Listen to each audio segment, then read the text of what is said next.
Academic pathway learning કોર્સમાં આપનું હાર્દિક સ્વાગત છે। આજે આપણે આ બીજા સત્રની અંદર ધોરણ 7 માં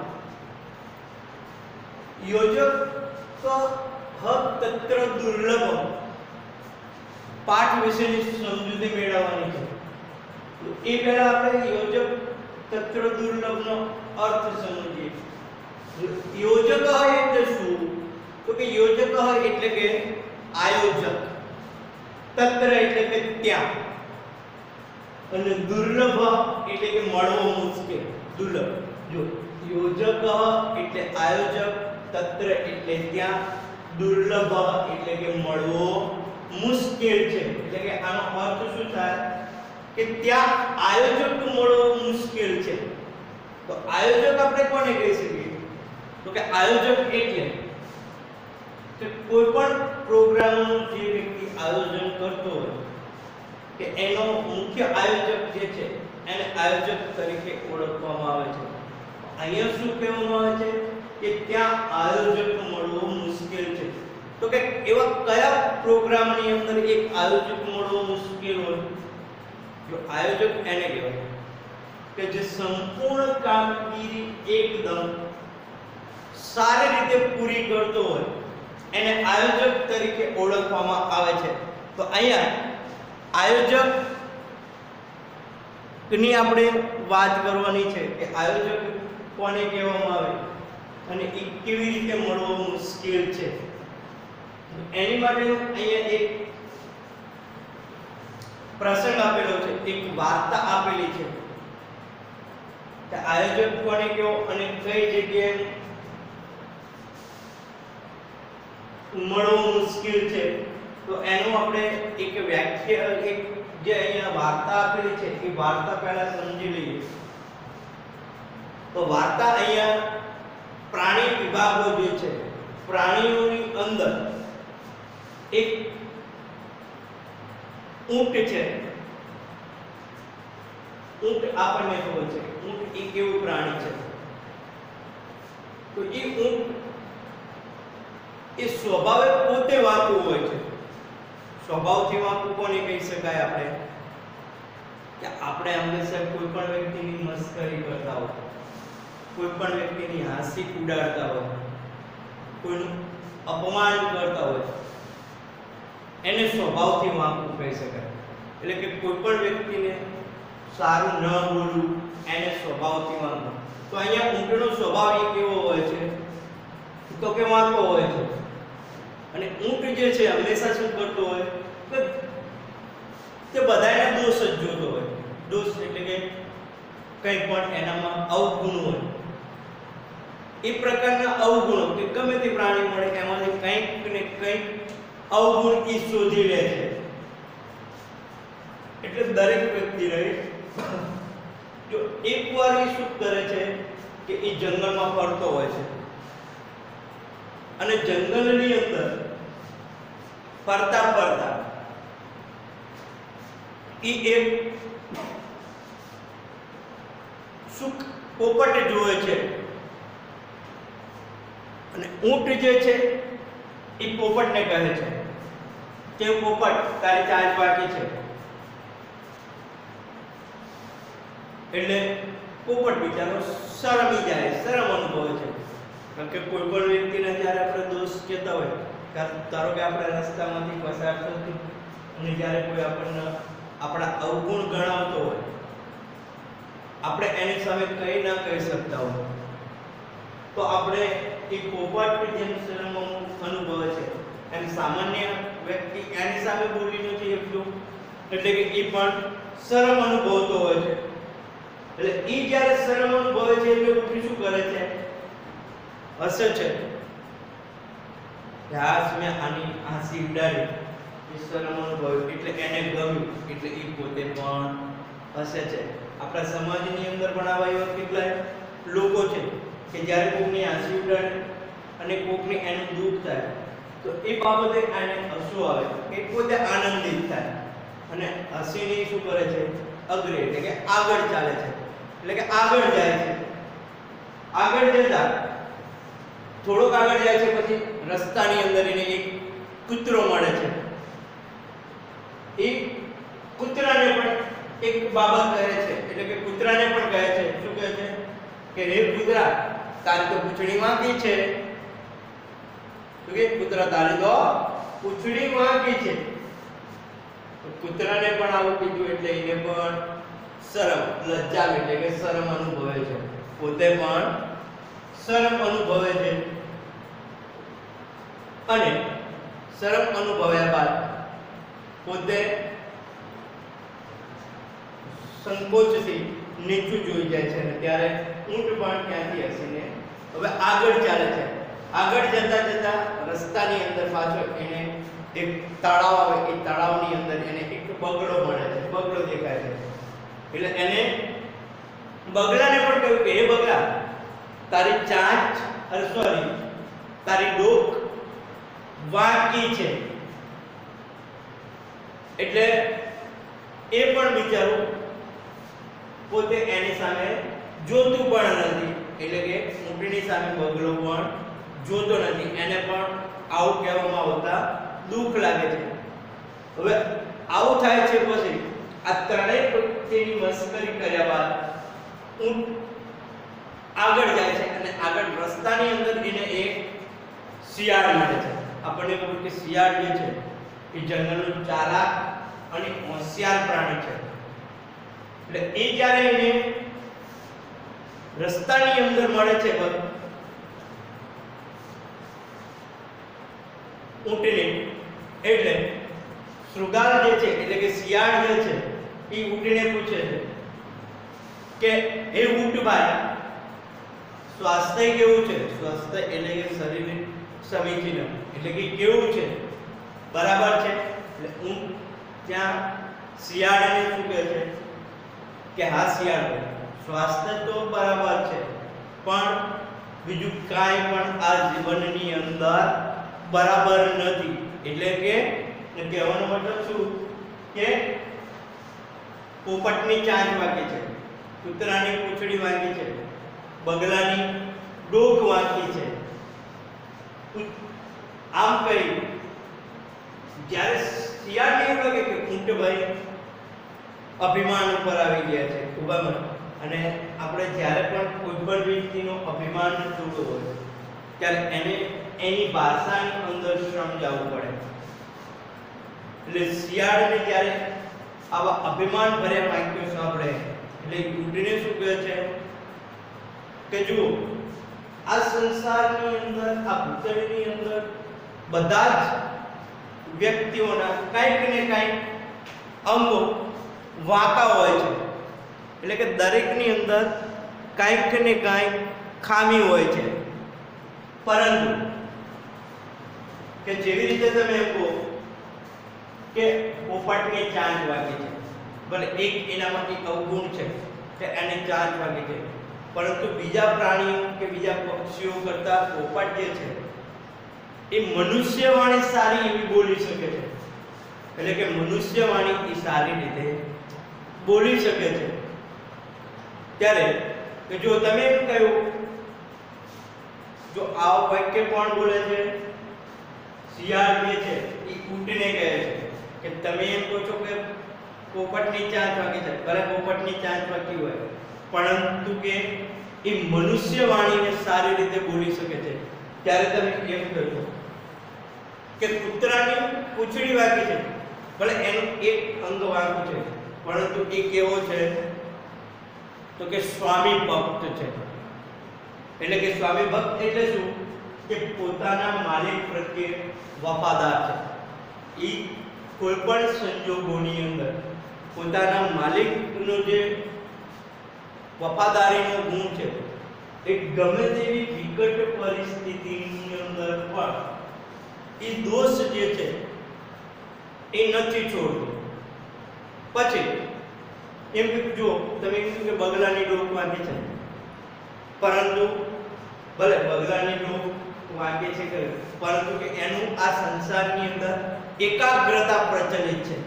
એટલે કે ક્યારે પણ કોઈ પણ બાબત ઉપર ધ્યાન કેન્દ્રિત કરવું હોય, એકાગ્રતા એટલે કે ધ્યાન કેન્દ્રિત કરવું, તો કે એ કોઈ પણ વસ્તુ પ્રત્યે એકાગ્રતાથી ધ્યાન આપી શકે છે. એટલે કે આ સંસારની અંદર પછી સિયાળ જે છે ઊંડને સમજાવે કે જો આ સંસારની અંદર સર્વ વ્યક્તિ ના કોઈક ને કોઈક અવગુણ હોય છે, સાથે સાથે એના કઈ સારી બાબતો પણ હોય છે.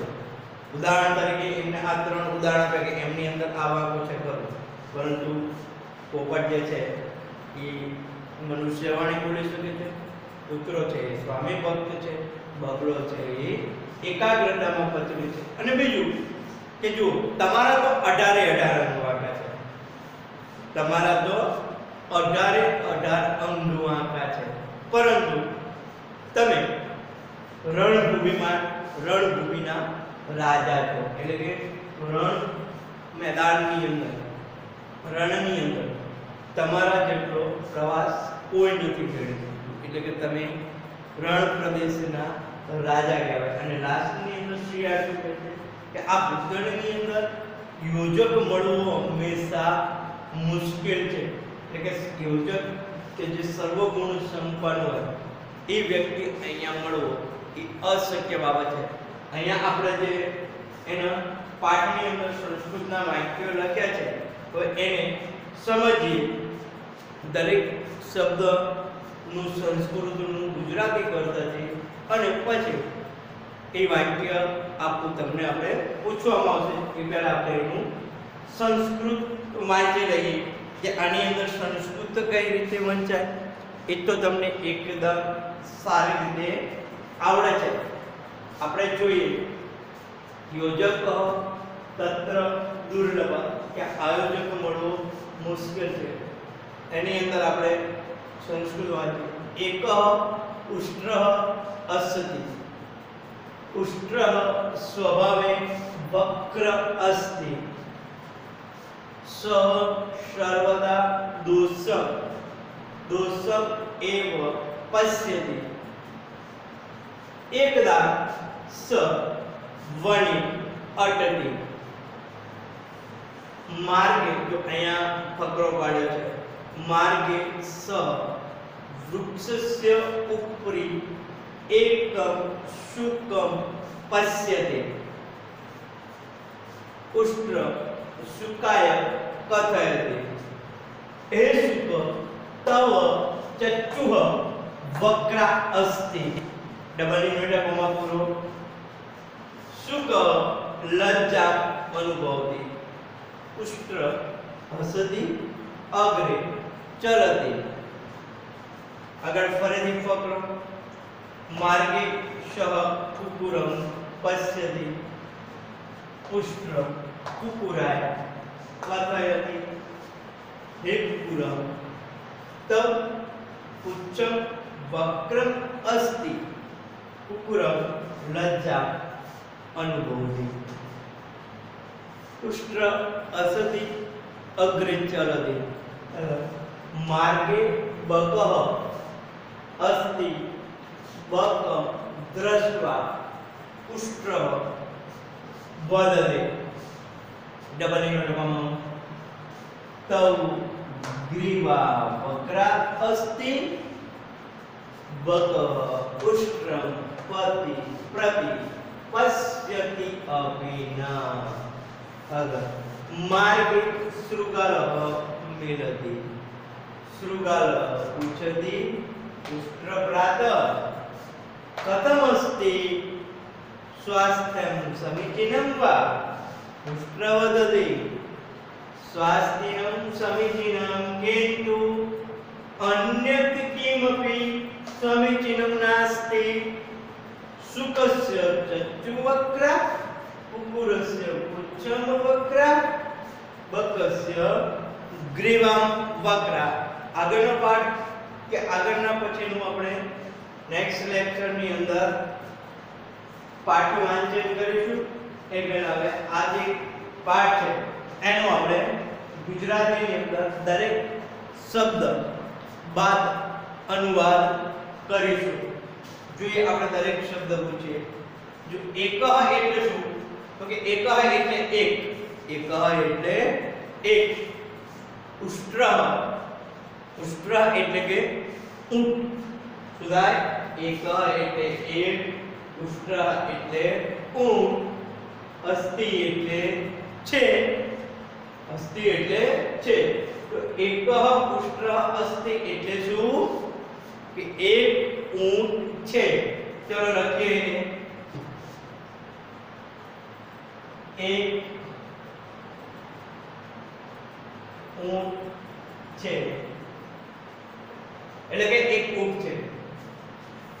ઉષ્ટ્ર નો અર્થ આગળ જોયો આપણે. ઉષ્ટ્ર એટલે કે ઊંટ. સ્વભાવ એટલે કે સ્વભાવથી, પોતાના સ્વભાવથી. વક્ર એટલે વાંકું, અસ્તિ એટલે છે. જો ઉષ્ટ્ર એટલે ઊંટ, સ્વાભાવિક એટલે કે સ્વભાવથી, વક્ર એટલે વાંકું, અસ્તિ એટલે છે. જો દરેક શબ્દનો અર્થ યાદ રાખજો તો તમને અનુવાદ એકદમ સરળ પડશે. સ્વભાવિક એટલે સ્વભાવથી, વક્ર એટલે વાંકું, અસ્તિ શબ્દ આવી ગયો છે. ચલો આ શબ્દનો અનુવાદ કરો તો કે ઉષ્ટ્ર સ્વભાવિક, વક્ર અસ્તિ. હા સાચું કે ઊંટ સ્વભાવથી વાંકું છે. ચલો લખીએ. ઊંટ સ્વભાવથી વાંકું છે.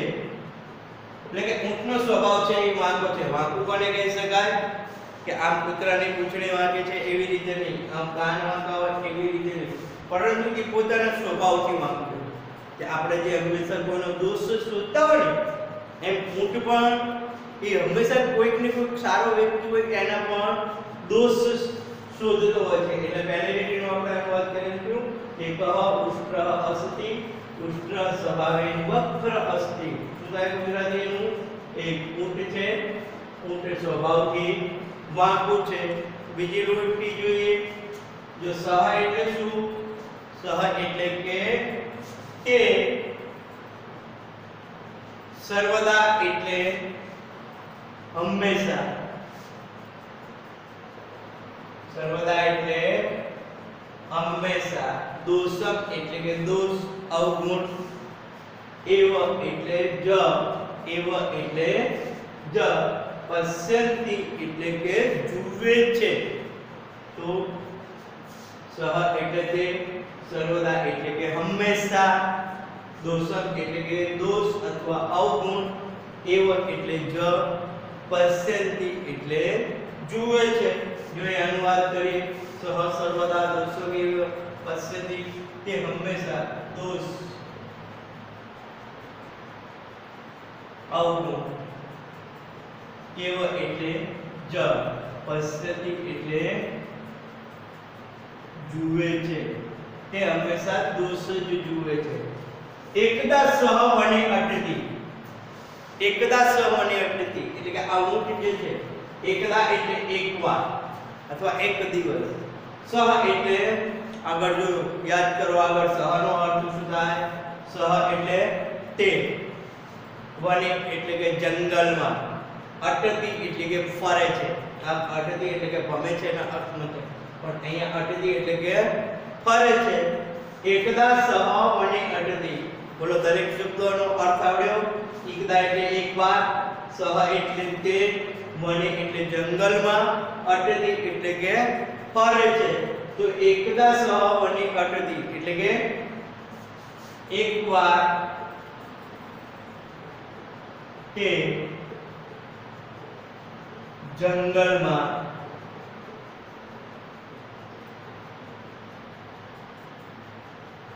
ફરે છે.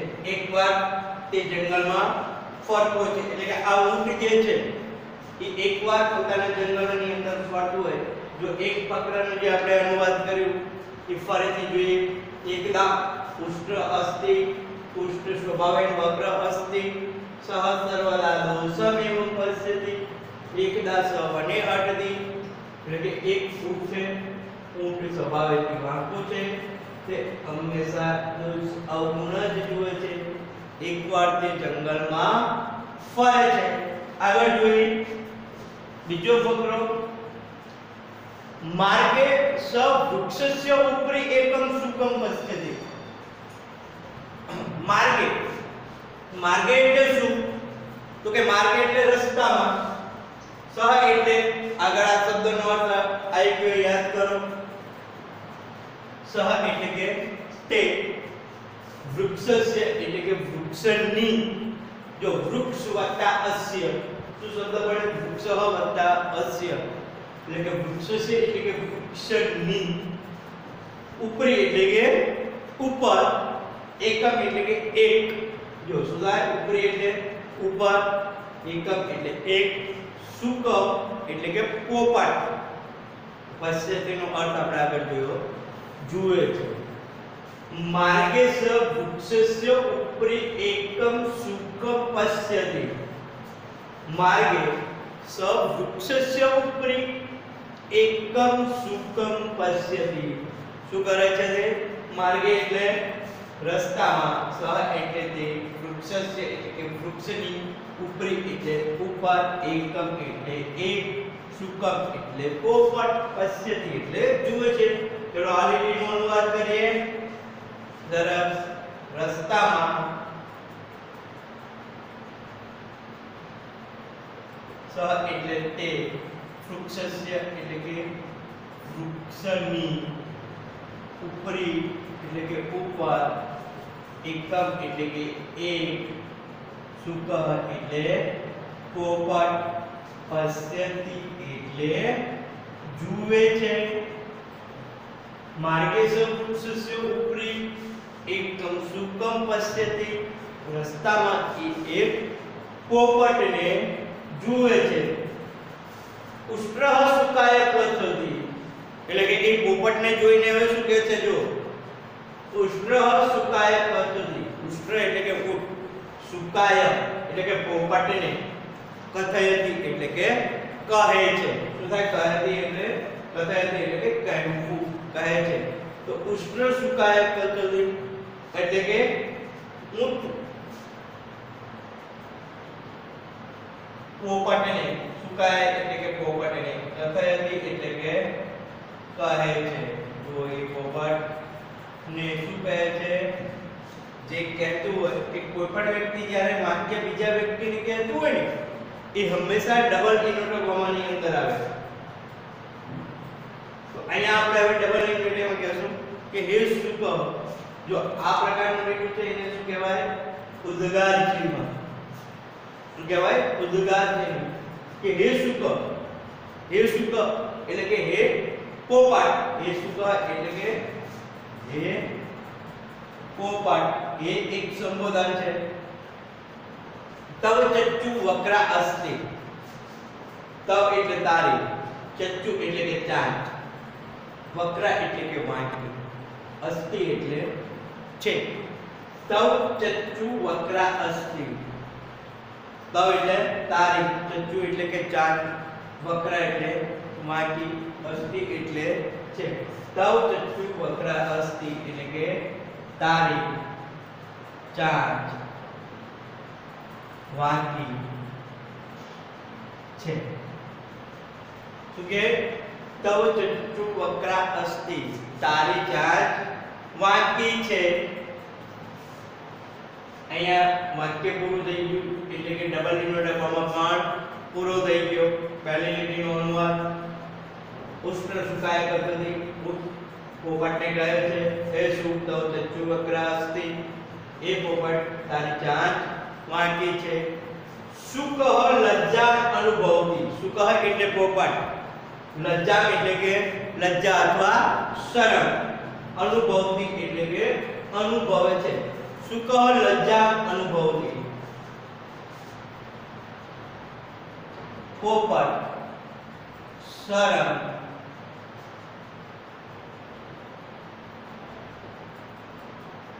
અનુભવે છે. છે શબ્દ નથી પણ ત્યાં આપણે ઉમેરો. એટલે કે જ્યારે ઊંટ પોપટને એમ કહે છે કે તારે ચાંચ વાગી છે, એટલે આ શબ્દ સાંભળીને વિચારો પોપટ જે છે પોતે શરમ અનુભવે છે, લજ્જા અનુભવે છે. ઉષ્ટ અસદી અગ્રે ચલતી. આનાથી શું થાય છે? કે પોપટને શરમ અનુભવતો જોઈને પુષ્ટ હસતી એટલે કે હસે છે, અગ્રે એટલે કે આગળ, ચલતી એટલે ચાલે છે. તો પુષ્ટ ઊંટ હસે છે, અગ્રે એટલે કે આગળ, ચલતી એટલે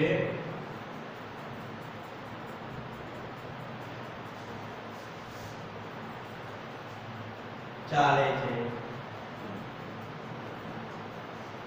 જો બીજા ફકરાનો ફરીથી અનુવાદ માર્ગે સ વૃક્ષસ્ય ઉપરે એકમ સુકમ પશ્યતિ માંડી કે રસ્તામાં તે વૃક્ષ છે એટલે વૃક્ષની ઉપરે એટલે ઉપર, એકમ એટલે એક, સુકમ એટલે પોપટ, પશ્યતિ એટલે જુએ છે. તો રસ્તામાં તે વૃક્ષની ઉપર એક પોપટને જુએ છે. પુષ્ટ સુકાય પશ્યતિ ઉટ પોપટને કહે છે હે સુકમ તો ચચ્ચુ વક્રા અસ્તિ, વક્રા એટલે વાંકી, ચચ્ચુ એટલે ચાંદ, સુકાય એટલે પોપટ કે હે પોપટ તારી ચાંદ વાંકે છે. શુક્ર લજ્જા અનુભવતી, પોપટ શરમ અનુભવે છે. પુષ્ટ હસતી અગ્રે ચલતી, ઊંટ હસે છે, આગળ ચાલે છે. આગળ જોઈએ નવો ફકરો કે અહીંયા આ ફકરાની અંદર ઊંટ જે છે એ પોપટને જુએ છે અને પોપટને જોઈને પોપટને પણ થોડા અપમાનજનક શબ્દ પોતાના સ્વભાવની દ્રષ્ટિથી કહે છે કે હે પોપટ તારી જાન વાગે છે. એનાથી પોપટને શરમ લાગે છે અને એનાથી ઊંટ પણ હસે છે અને આગળ જાય છે. માર્ગે સહ પૂરમ પશ્યતિ, માર્ગ એટલે આગળ જોયું આપણે, માર્ગ એટલે કે રસ્તો, પંથ, સ્વ એટલે તે, કુકુરમ એટલે કે કૂતરો, શ્વાન એટલે પણ કૂતરો થાય, પશ્યતિ એટલે જુએ છે. માર્ગે સ પૂરમ પશ્યતિ, રસ્તામાં તે કૂતરાને જુએ છે.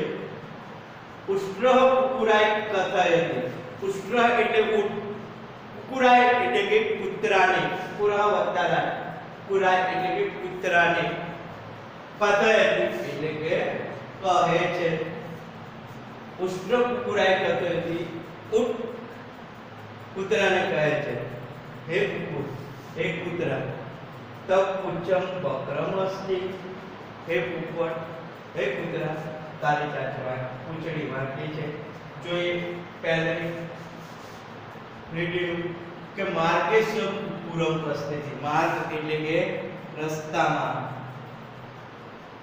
સ એટલે આગળ જેવું પ્રમાણે તે, કુકુરમ એટલે કે કૂતરાને, પશ્યતિ એટલે જુએ છે,